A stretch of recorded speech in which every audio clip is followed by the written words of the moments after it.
Welcome to Home Dad Chat, brought to you by the National At-Home Dad Network. My name is Brock, My name is Danny. and we are here to talk about life as stay-at-home dads. So sit back, relax, and enjoy the show. No, I don't want much. I even love handmade crafts made of macaroni. Come on now, you should know me.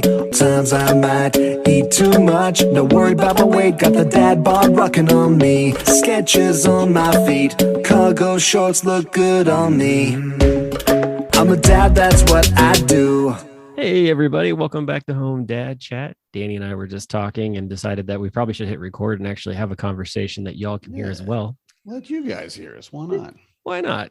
We're being so funny, and now we've used up all our good material. And yeah, well, I know, but you told me that you have a short memory span, so we can go back and talk about it again. I'm like Dory. You know Dory from totally know Dory. Yeah. Nemo, Finding Nemo. Sorry, Yeah. I couldn't remember that. Hey, there you go. But that's me. That's maybe not that bad. I definitely will remember. Oh yeah, well no, I've talked to you 5 minutes ago, but then I won't remember your name. But, you know. Hey, cool. I've actually got your name written to the side, so I can remember who I'm talking to. That's good, and your name written there as well. So you're and they're right. they're on the screens. If you know, your wife shows up every once in a while, and I have to look down my note and I post it. Oh, who's that name? No. What's her name again? Kidding. Yeah, I agree. As long as you don't do that, it's fine. It varies. She might get called one of the kids' names or something like that. That's that's not uncommon. And the dog gets called the kids' names, and the kids get called the dog's name, and that's how it works, man. But no, I mean, so what we were talking about was the fact that my 8-year-old, who's in 3rd grade, has this reading assignment where he has to do it's like a storyboard setup. And so he read a book. They have those AR books that they do tests on and stuff. So he reads a book, and then he has to do this like 6-frame storyboard. And the book that he chose, and he's all about it, is the Wings of Fire series. Like, he read the first book. So he was really excited to tell his classmates about it.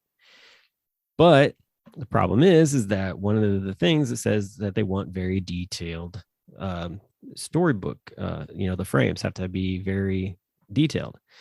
So first he's freaking out because he's like, how do I draw a dragon? Thank God for YouTube. And all I just searched was Wings of Fire drawing dragons. And like, they're literally like 4 or 5, like very accomplished artists on there who show you how to draw these dragons, which is really cool. Reminds me of, so there used to be a show on PBS. I believe it was out of Texas, but it was syndicated all over. You had I'll pull it up here on my phone really quickly because I had it on here. He was known as Commander Mark. Also, so Commander Mark and the Secret City, and he taught you how to draw 3-dimensional objects. It was really cool. And of course, this is back in the day before there was even like, hey, I can pause my TV or anything like that. Like a lot of kids I knew would record it, and then they would go back and they could pause it as they watch it, because he did some pretty detailed stuff with 3 dimensions and shading and things like that. Now for our listeners, especially the young ones, what did he record it on? Oh, VHS, my friend. Straight up VHS. VCR and fire up a tape. That's go. Right. So he was, and so he's an Emmy award-winning artist from the 80s, but he did the Secret City, and then he came back in the 90s and he did the Imagination Station and just carried it on through. And it's it's an interesting show. Yeah.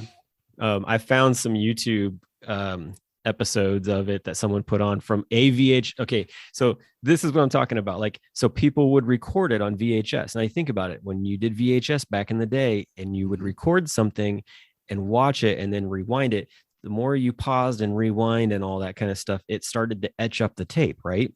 Yeah. So you get these lines. That's exactly what these videos look like on YouTube. Like, you can tell that this person had like stopped and started the video so many times, and then they digitized it. Took the VHS somewhere and had it digitized, or they bought the stuff and did it, and then uploaded it to YouTube. And so like the audio is horrible, the video is horrible, and you're like, oh, this is definitely a VHS tape. But anyway, it just got me thinking, like, I love to draw, and I used to just enjoy sitting in front of the TV. And so to be able to just set him in front and say, here, like, watch these videos, they're going to show you how to do it. No, yeah, by the way, you get the ability to pause the thing and, work it out however you want to. So he started on that. But the problem is that I think he had told us like 2 weeks ago, hey, I've got this project. And I said, okay, great. Like, what do you need? And so he told me the things he needed. I got them for him. And I just kind of like would check on him, but not like I wasn't pushing him because like I got enough stuff to deal with at the house, and so it came down to this week, and I was like, hey man, I was like, you didn't do any of it this weekend. I was like, you got to nail this down. And that's when he like springs on me the whole, like everything that he's going to want to do with it. And I'm like, you want to draw how many dragons? And you like, there are five dragons, and there are like all these different scenarios. And so I'm just like, okay, like, I don't know what to tell you. So like, so yesterday I started working on it. He did one dragon. It's very detailed, like all the way down to the scales. And then today he was like starting to work on the second dragon and having a hard time with it. And eventually, like, we had to be like, dude, like, you're going to run out of time. Like, you're just not going to have the time for it. We want to make sure you get a good grade, but like, can you pick something else? And as soon as we started having that conversation of like pivoting away, like it was just like a volcano just erupted. So, and I felt bad. Like I felt bad as a parent. I'm like, I failed my kid. Like that was the initial feeling. Like I feel like I failed him because I didn't do a very good job of staying after him about doing his assignment and everything. But at the same time, we're also trying to, raise them up to be independent kids who, can do these different things. And he's got an agenda. So it's not like he doesn't know what he needs to do because it's right there. But it was just kind of, it was disheartening. And it's frustrating. And I don't know, like, is that something have you dealt with that with your kids? Because you got older kids than mine. A lot of opportunity. You got a lot of opportunities to be in this place. Well, I'll say, the thing that hits me is however we do as parents. I think we're always almost every parent that I talk to, you're kind of harder on yourself.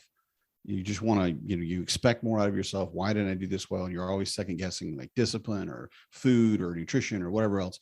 But okay, so he had third grade, right? Third grade, yeah, and had a maybe this assignment does not get done completed, does not. All right, so sure, you can say, well, the parent should have made sure that he got it done. In a way, yes, but the things you learn from failure are much more important than anything you could learn from success, right? So, okay. So next time, he can look at it and go, oh, all right, well, I wanted to do all of these things. I couldn't, I didn't have enough time. So you start that conversation about time management, about achievable goals, about taking things step by step, and that's something that's going to transfer throughout their life. Right. And they're not going to learn that. I think my kids at least never really learn. If I talk and talk and talk, they don't care. But if they are able to go out and see the failure, like, oh, wow, okay, you're right. I need to be doing this. I need to watch my time management. I need to, make sure I'm not shooting too high. I need to know I could take this in stages or steps. Right. I want to have this great, amazing thing. Well, what's the minimum that I need to do to get the assignment completed? Right. This is where the bottom level is. And all this other stuff is embellishments and extras. And yeah, we want those bells and whistles if we can, but what's our time frame to get this done? Right. Once we get that done, then we can look at it, And it's an interesting, like, tightrope walk too. I think about, like, I've you see different kids, like, they get these things done. You're like, did you do that? Or did your parent do that? Like, because and that's the thing, how much are you gonna basically crutch them on, and how much are you gonna let them like have their moment of failure for it? And then too, you as a parent as well have to like kind of swallow some pain in it, as being like, I'm letting them fail. And at the same time, like, mentally, I need to prepare myself for that, which is kind of where I'm at in a lot of ways, because like we, Corey and I had agreed to the fact that, we're not going to do their homework. We're not going to, I mean, we'll definitely like help them try to figure it out, all that kind of stuff, but we're not doing it for them. Yeah. And because down the road, it's all them. And I don't want them to feel like they have to run to somebody else to figure out something that if they just sat there and like thought it through, they'd be able to do it. And I'm not saying that you can't ask for help, because you can totally ask for help, but you can't expect that person that you ask for help to basically take on the task and do it for you. And so that's, like I said, it's just one of those, like, it's one of those tightrope walk type deals. And so, I mean, just, he's failed on stuff before when we've talked about like natural consequence type stuff, but I don't think it's fully sunk in yet, but I mean, he's just getting ready to turn 9. So right. And this is the time, and this all the way up until they leave your house, this is the time where they need to make these mistakes, right? Where they made it this, because that's what they're going to learn. And there's not as much consequence or repercussion if you mess it up now as when you mess it up in college. And it's something that's a long way off, I know, for you, but like with my oldest, with Fabian, I tell him all the time, I'm like, in college, nobody's going to wake you up for class. Nope. Nobody's going to care if you're in that class or not. Nobody's going to tell you need to get your homework done. You need to get study for this. They're just going to say, okay, we got this test on Friday. See you then. Yeah. And you don't get anything else. You're on your own to motivate yourself and then to keep that self-discipline. And the best time to learn that is, I mean, hopefully elementary school would be great. But most of us don't learn self-discipline until at least our late teens, if not 20s or 30s, who knows? Right. So it's great that he has that opportunity. But again, I get it. It's really hard to see it when they're quote unquote failing. It's hard. You don't want your kid to fail. But at the same time, they're going to learn a lot. Well, and it's the whole idea of like, you think about team sports, for instance, you get somebody who's like, they're always winning and they don't know what loss is. So then when they actually are, defeated in something, like it like defeats them, like literally, like to the nth degree of that word. And they don't sometimes know how to come back from it, or, it is such a high pedestal to fall from. And so that's the other thing. It's like, I want my kids to know what that feels like. It's a something that pushes you to, I don't want to feel that again. I do know how to respond to it if it happens, but at the same time, like, this is my motivator to get these things done. So hopefully, it'll be interesting to see what all takes place from it. I'm not sure where it's going to go exactly. He was so tired today. Like, he's one of those kiddos that he gets so tired and so ran down to the point where like it all just becomes emotion at that point, and you can't speak anything into him. He won't even like eat very well. And, I just came to a point where I'm like, go take a shower and go to bed, man. Like, there's like, hit the showers, dude. Like, you're done. So that's where we're at. But on a positive note from all of that, my 6-year-old daughter, she came up to me and was like, Papa, the living room floor is very dirty. And in my mind, I'm immediately like, well, okay, like, I got stuff I'm doing. What you want to do about that? And I didn't say it. I just thought it in my head. And she was just like, can I vacuum the floor? And I'm like, yes, you can. And certainly. And so, I showed her. I was like, this is how I was like, you've watched me do it. But I was like, just so you're aware, like, start here and work your way across the room, and, that kind of thing. And she did it. She vacuumed the living room, looked really nice. And then we emptied it out. And then she was like, I'm going to do the dining room too. And I'm like, okay. She's like, will you move the chairs like you normally do? And I'm like, sure. Like, and I just had this whole like moment where I'm just like, man, like, she really is like paying attention. And then later on, she was talking to us at the table, and she was like, I watch Hezzy and I watch you do the vacuuming. And so I wanted to do it too. And I was just like, to be 6 years old, man, I was like, that's pretty awesome. And I had a conversation with one of the moms in the lunchroom on Monday, and we were talking about kids being like self-reliant, that kind of stuff. And it was funny because I said, I was like, my kids know how to cook, they know how to do some cleaning, things like that.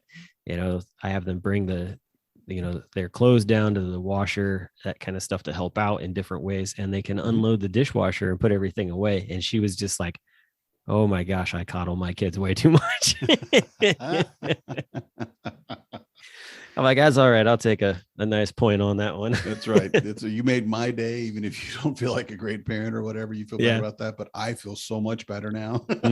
Well, she said, she's like, I'm a very controlling person. And like, I don't even I don't let anybody but, me do the vacuuming and that kind of stuff. And I'm like, but if you want to have time for yourself, because she was talking about how like the kids are always like nagging her and things. I'm like, you got to give them tasks and move them around. Like, it was just funny, like telling this mom all these things. I'm like, wait a minute, aren't the moms supposed to be the ones that like know everything? Like, that's what I keep hearing. That's what I read. That's what I read about in articles all the time. Ain't that the case? Us. They're just like us. Anyway, sorry, moms. I'm just, poking you a little bit. Well, there's we've had that stereotype of the idiot dad that didn't know how to do anything, and that's it is what it is. But yeah, we all start out knowing nothing. I mean, we may have had great parents that taught us how to be a parent or taught us how to clean and cook and all that. And a lot of like what I really like is that my mom worked all day, and that's what she did. And when she got home from work, she was really tired. And so she taught us to clean and cook and wash clothes and do all those things. And, even as soon as they were walking, I was asking my kids to help. And teaching them by example and by word. This is how we do. This is a family, so we all do this thing. We all putting Swiffer pads on the bottom of their feet and having them walk around. I didn't do that. That would be funny. But we made, I would put like, okay, so if we get this done, I'll let you guys vacuum.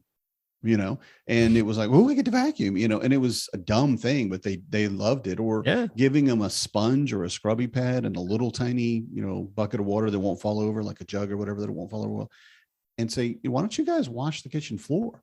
And they get to play in the suds, and they get to play in the water, and they get wet, and you toss them in the tub when you're done. And, it's a win-win, because they come up with that attitude or that thought of, oh, well, this is what we do.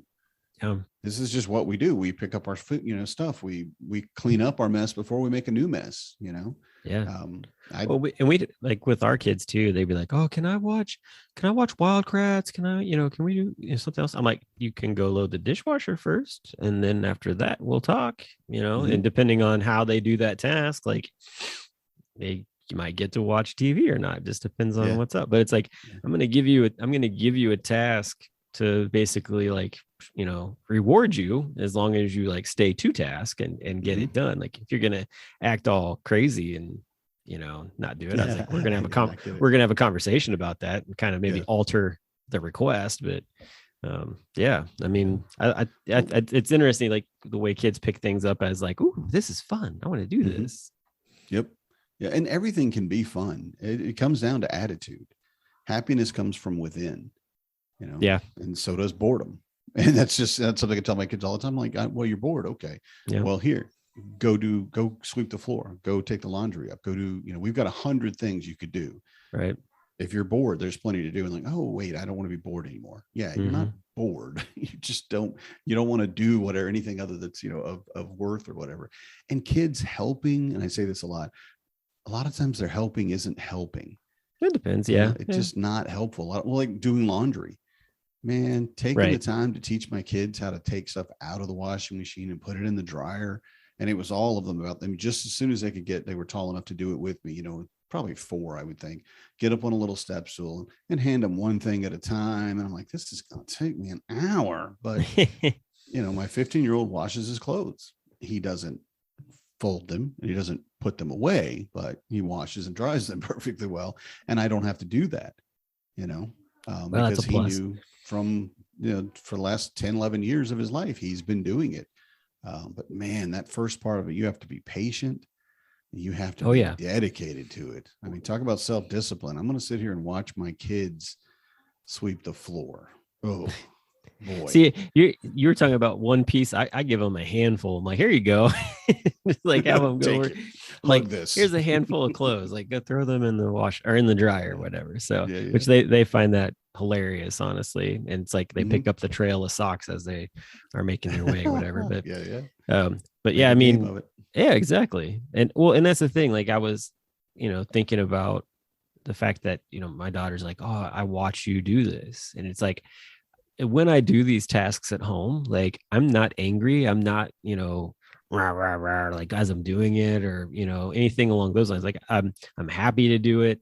Like it's a blessing to my family. Just I'm in a good mood. I'll have music going or whatever it is. And I think that too, like plays a factor. Like if your kids are seeing you like stomp around the house and be like, I don't want to do this. Damn it, this is ridiculous. Like, that kind of thing. Like that kid's going to see that and be like, that doesn't seem like the task I want to do. Like yeah. And so it just becomes off-putting. It's like, if you're doing it with the right, I guess, intention, I don't know, maybe finding your joy while doing it or whatever.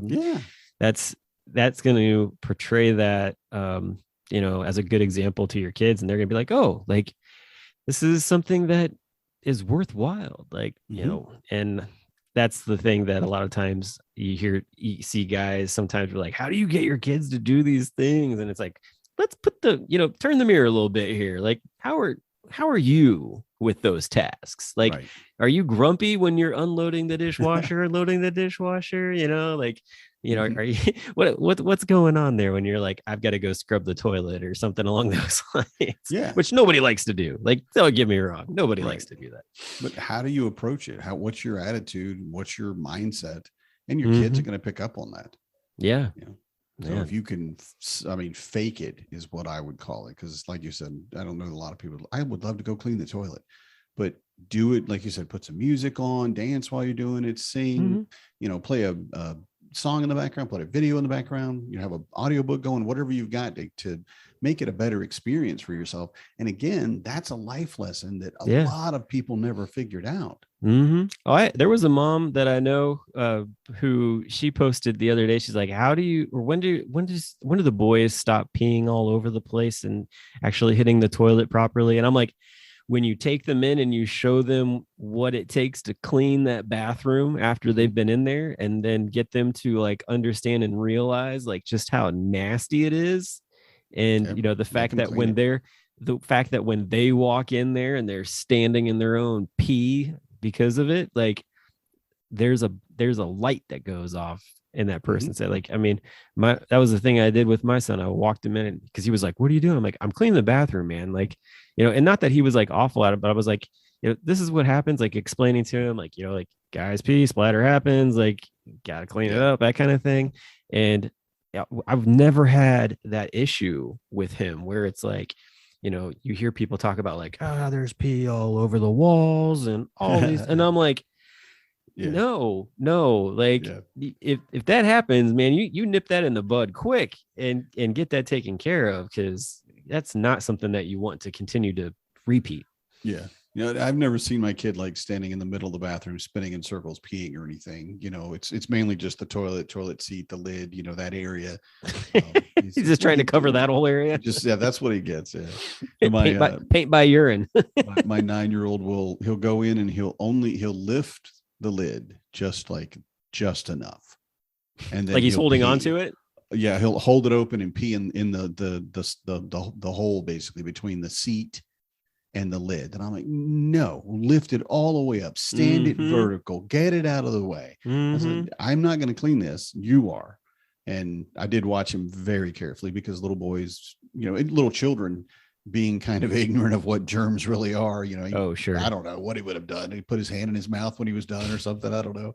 But I watched him all through it, and I was like, okay, this is what we do. You do it all, this is what you got to clean this part up with, just soak this up with toilet paper or whatever. And then we do wipes, and the wipes go in the trash can, not in the toilet, and that whole thing. And it just, I've had a couple of little issues with him still, because he's just not quite getting the lesson, because he wants to do other things. Yeah. Stopping to pee is keeping him from playing or doing, reading a book or, whatever he's watching or whatever he's doing.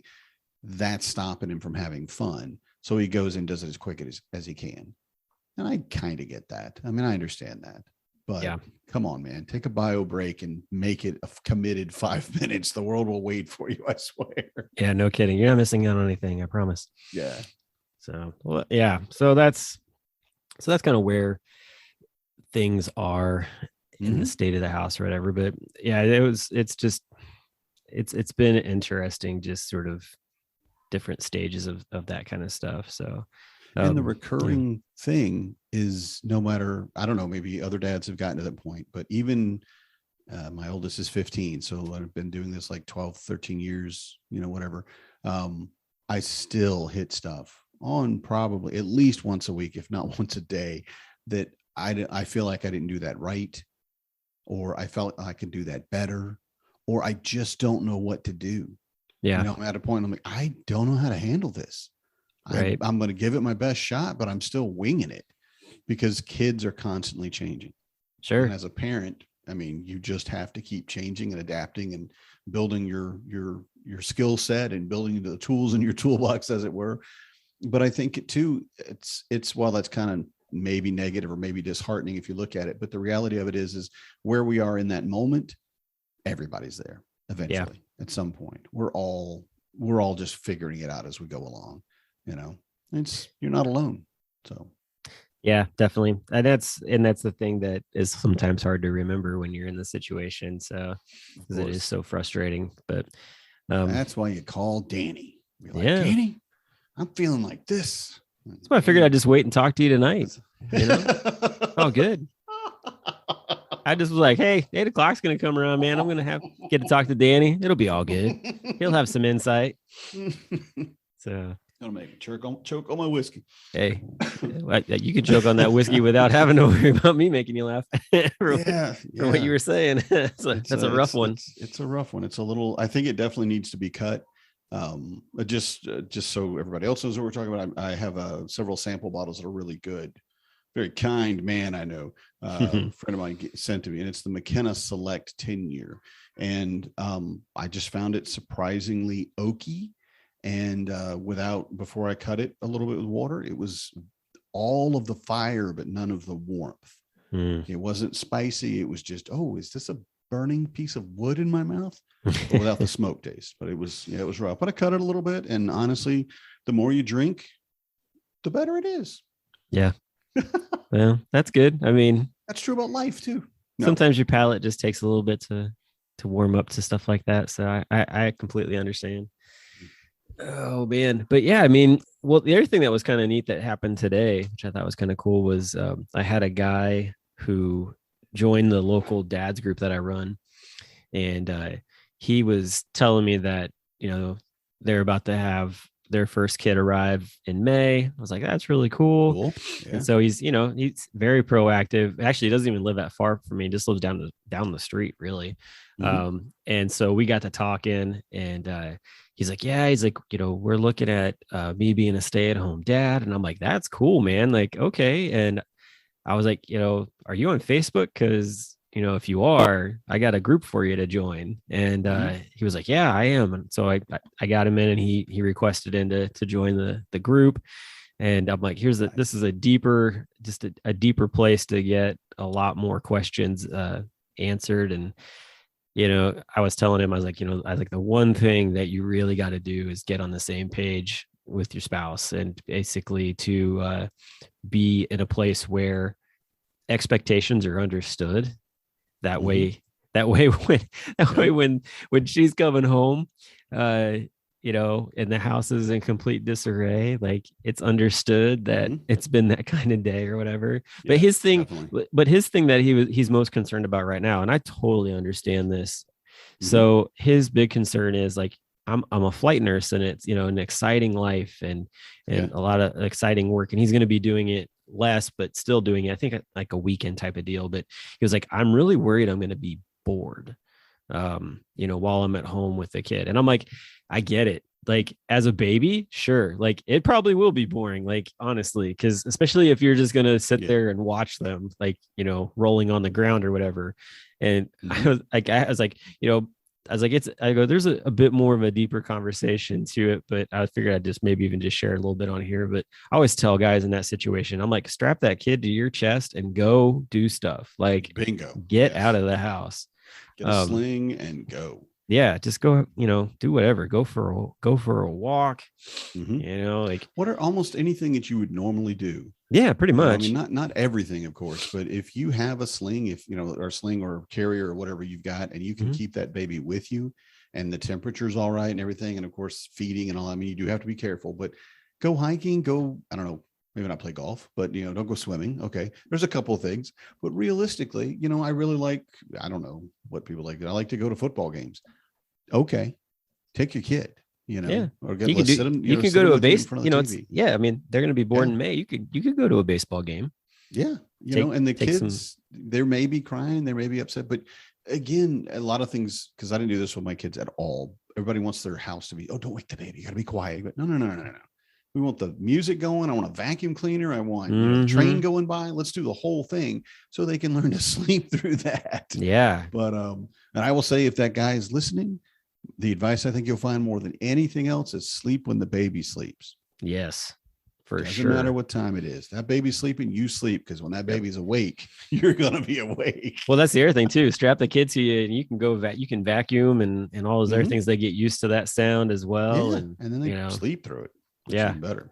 I mean, I remember. I think it was because I couldn't do this with my son, but with my daughter, like I would put her in the carrier and go out and mow the yard, put some like little earmuffs on her, like, because we had some stuff from when I took my son to like a monster truck rally, and I was like, we'll put these on her. Put those on her out cold. Just walked around for an hour and mowed the yard, and no big deal. So I took my second, third, and fourth kids all on the tractor with me in a sling, in the same sling, actually. My sister-in-law made it, and let's go. And they, the tractor isn't quite as close and loud. It was an old diesel engine, so it's a little bit lower pitch or whatever. So, but they'd be there for a little bit, and as long as it didn't get too hot, I'm going to get all this stuff knocked out, knock this brush down, and well, it's like, do you remember Chris? Do you remember Chris Leppert from Home Dad Con? Yes. Yeah. So when his daughter was 6 months old, he strapped her in a carrier, chest carrier, and went out and did like scouting, and he also just scouting for deer and turkey, and then he took her into the I think it was a turkey blind actually when she was about 8 months old, and so I mean, it's one of those things where it's like he put her right into the elements of everything that was going on, and I thought that was great. Your life. Yeah, because I mean, he's stay-at-home dad that's loves the outdoors, and I mean, you got a kid that you just strap to you, and you can still go do the same things that you maybe only would have got to do prior and on the weekends because you were working. You can go out during the week while everybody else is working. Teach that kid, show them about that part of life. They may not want to do it. That may not be what they want to end up doing, but they will always have that. And I remember when Dad used to take me hunting. I never really liked it, but it was fun being with him, or, I remember doing this and that, or it may be bad. I always got water in my boots or whatever silly thing that happened. But time is the most important thing with your kids. Yeah. Time, just spend that time with them. And if you think you're getting bored, take them with you. And what do you want to go do? Maybe not, there's some things you shouldn't do, of course, with a baby on you, but realistically, go do it, or go modify it. I really like to go, cross country skiing. Maybe not, but it's summer, it's, cooler or warmer weather. So go for a hike. Well, if you live in like a city or town where it's like, I've never really adventured around and like seen anything. It's like, and here's the opportunity. Like, you have a kid that can't tell you no. and you never know how important that is until they start telling you exactly. No. When they start saying no, you'll understand that one right off the bat. But it's like, so you got a kid that can't tell you no. You got a kid that it's very easy to take a few items with you and feed them or whatever. But at the same time, like, it's the opportunity for you to go adventure and see different things, and like, especially like wherever you're at, like there's probably things where like, I would have loved to have gone to do that. It's like, why didn't you? Like, like, you're just walking around, for crying out loud. Like, what's the big deal? And then, especially if you're in a city, find that dad group. Yeah. That is so important. Yeah. As Or an just at-home don't, parent. or just find another dad that you see and just walk up to him and be like, hey, what's up, buddy? With another baby strapped to you. Right. Right. Real men wear babies. Come on. But I'm seriously though, like, yeah, I mean, that's the other big thing. Like, don't feel like you can't walk up to another dad and start talking to him. Like, they're probably just as lonely as you are. Like, I had to get out of the house. Me too. Oh, great. This is Right. awesome. If nothing else, you have that in common immediately. Hey, next week, same place, same time, right? Yeah. Okay, great. See you then. Yeah. So it works. Hey, wife, I met a friend. Right. You just stood around and really didn't talk about anything, but we have babies. We have babies. Yeah. That's right. Yeah. we have that in common. Sleep deprivation. Oh, that too. Yes, that too. Dependency on a bottle. Well, maybe. Oh man. Yeah. So that's, I mean, it's good that kind of stuff's out there for sure. And so who knows? We'll see how it all plays out. So it was cool to connect with him today. And actually another dad that lives in the area, I put out a thing. I was like, hey man, like I'm gonna go to this brewery down the street to watch the first half of the Bengals game. And I was like, if anybody's free, wants to come hang out. And so he was like, yeah, man, I'd like to do that. So he came and got to hang out with him for a bit. And he's like, he does blacksmithing and he hunts, but he's like teaching himself how to hunt. And so I was talking to him about Chris, actually. Like, I was like, hey, like I need to get you connected with Chris. Cause he was telling me about, cause he was telling me about like his process for doing some different things. And I'm like, are you just like, where are you learning this at? He's like, oh, I'm just finding it all on like YouTube or whatever. I'm like, all right, I need to get you connected with Chris, man. Cause Chris Lebert can teach you things that it's more better to have a hands-on than just watching it on a video. The man has mad skills. Oh yeah. He is you just it takes 5 minutes. Like, oh, okay. Yeah. This guy's a way better hunter than I'll ever be. Yeah. Well, he's just a great outdoorsman in general and just a really down to earth guy. So, but yeah, so I was like, I'll get you connected with him and, you know, maybe you guys can figure something else out. I was like, heck, I can probably even go out with you that way. Like I need to go see him too. I got some things I need to take care of as far as getting some arrows situated and things like that. Cause I'm getting closer to being able to hopefully be able to pull that thing back and fire it off with no problem. So what do you have? Have we talked about that before? Because if we have, I forgot about it. What do you I've got a PSE Stinger compound bow. So nothing fancy. Mine, I think I've got a 65 pound draw with like I don't know, like a 20-pound let off or something like that. Yeah, you need to make sure that your doctor has approved that, sir.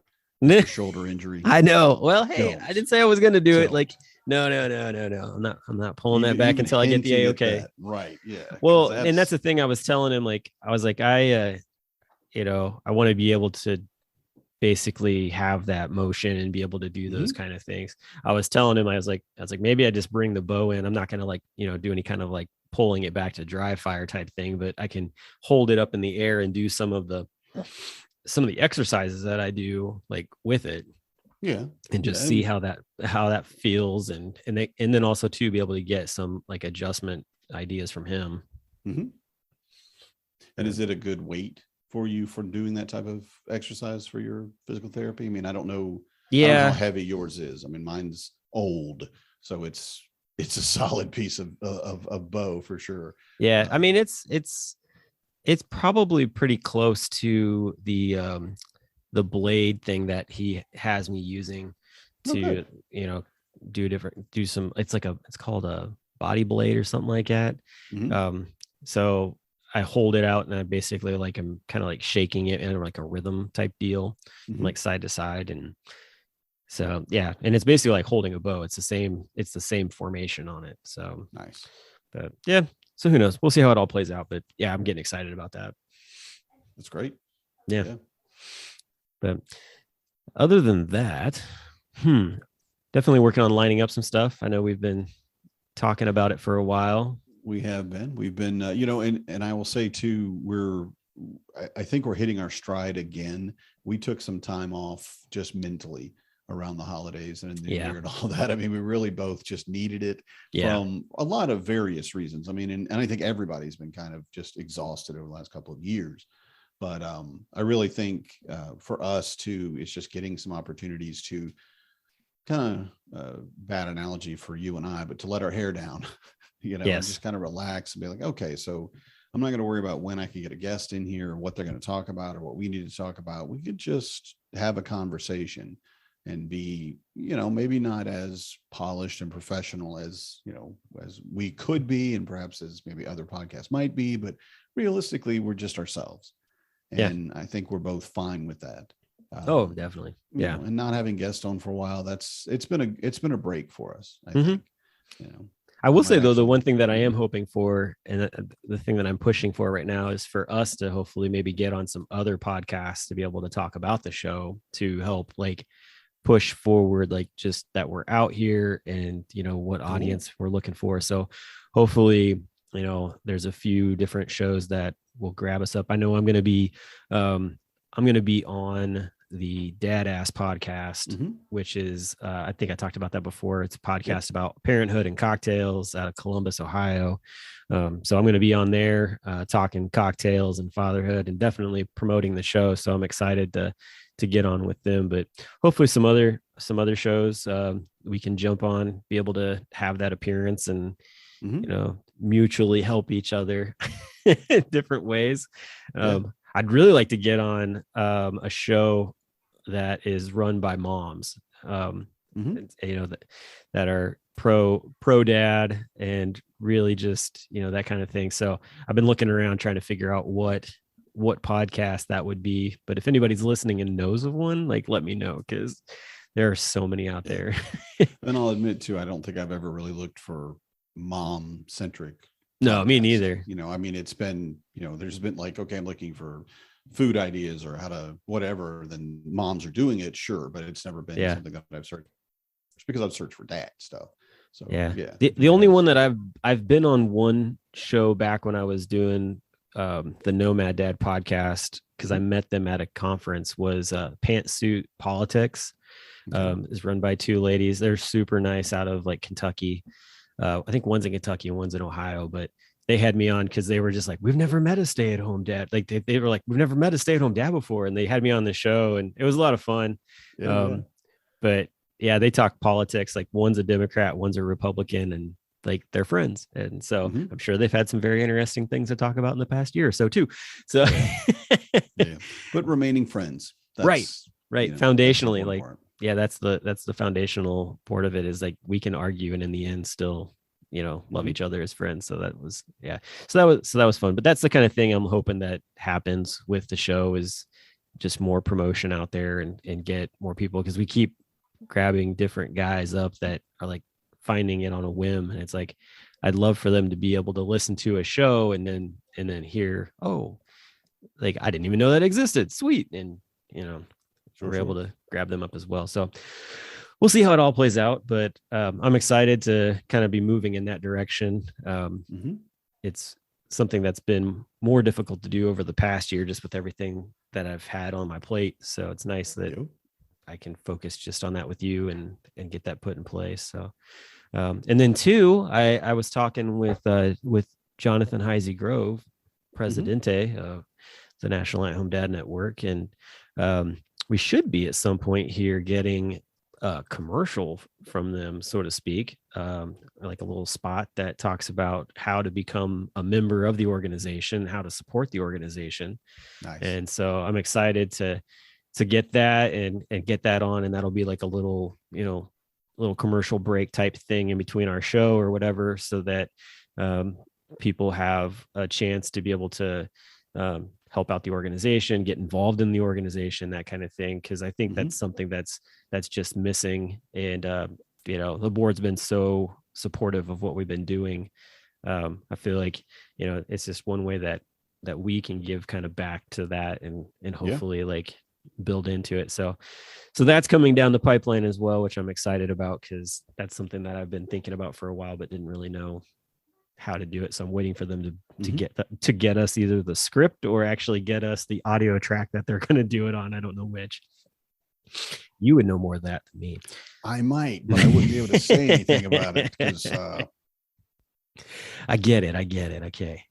But anyway, other than that, I don't really have much else to talk about tonight. But hopefully, hopefully people that are in the same boat that we're in, trying to figure out how to, motivate our kids and, help them fail successfully, I guess is a good way to put it. Got something out of the show tonight. So, but we'll talk to you all again next week. So have a good one. All right. Good night, everybody. I'm a dad, that's what I do.